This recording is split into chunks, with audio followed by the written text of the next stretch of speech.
ئوسامە گەنجێکی تەمەن 28 ساڵانە و ئەو ماوەی داعش شاری ڕوومادی لەژێر دەستدا بووە. ئەم ژێر بەژێر خەریکی کاری فۆتۆگرافەری و تۆمارکردنی دیمەنەکانی هەڵسوکەوت و مامەڵەی چەکدارانی داعش بووە لەم شارە. ئێستا تابلۆی شاری ڕوومادی بریتیە لە چەند گەڕێکێکی خاپورکراو، بەڵام ئوسامە توانیوێتی ئەو دیمەنانە تۆمار بکات کە هێشتا نەبوونە بە پارچەیەک لە وێرانکاری. قوتاربوونی ئوسامە لە دەستی داعش شتێکە جێی باوەڕ نییە، چونکە داعش دەستگایەکی سیخوڕی بەهێز و شارێکی 100% کۆنتڕۆڵکرایان لەژێر دەستدا بووە. چۆن کەسێک توانیوێتی لەناو ئەو ترسناکیەدا کاری ڕۆژنامەوانی شاراوە بکات.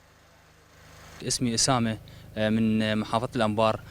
من ناوم ئوسامەیە و خەڵکی ئەنبارم. ماوەی 2 ساڵە هاوکاری هێزە ئەمنیەکان دەکەم لەو کاتەوەی کە داعش هاتوونەتە ناوچەکەمان. سەرەتا داعش لە ناوچەی گاش بوو، دواتر ناوچەی حومەیرە و شەقامی شەستی و ناوچەی معامل و زوباتی گرت و دواتر هاتە ناوچەی حەوز. ئەم ناوچانە زۆرترین شەڕیان تێدا کراوە. من لەو شەڕانەدا وێنەی شارەوێرانەکەی خۆمم دەگواستەوە بۆ خەڵکیان بار و عێراق تا لە تاوانەکانی داعش ئەگەدار بن. دوای کۆنتڕۆڵکردنەوەی ڕوومادی ئوسامە بە خۆنازینێکەوە بە 2 کامێراوە دەرکەوت، وا خۆی نیشان دەدا داستانێکی گەورەی تۆمار کردووە، بەڵام تا نەچیتە ناو شاری ڕوومادی و گرنگی و ترسناکی مانەوەی ئوسامە لەژێر دەستی داعش هەست پێ ناکەی.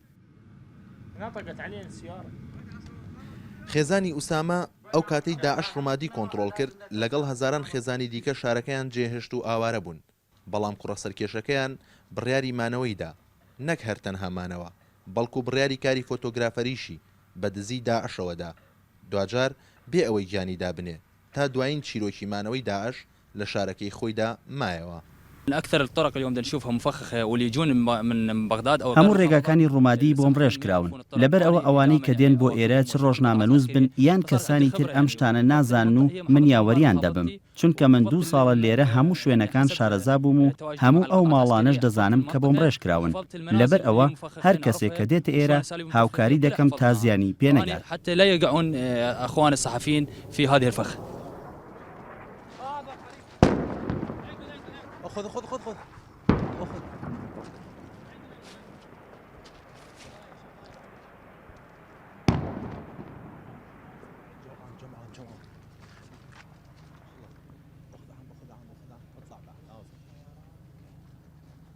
ژیانە نهێنەکەی ئوسامە لە ڕوومادی کۆتایی هات. ئێستا ئەو وەکو چاوساخ لەگەڵ ڕۆژنامەوان و سەربازانی عێراق بەناو ڕوومادیدا دێت و دەچێ.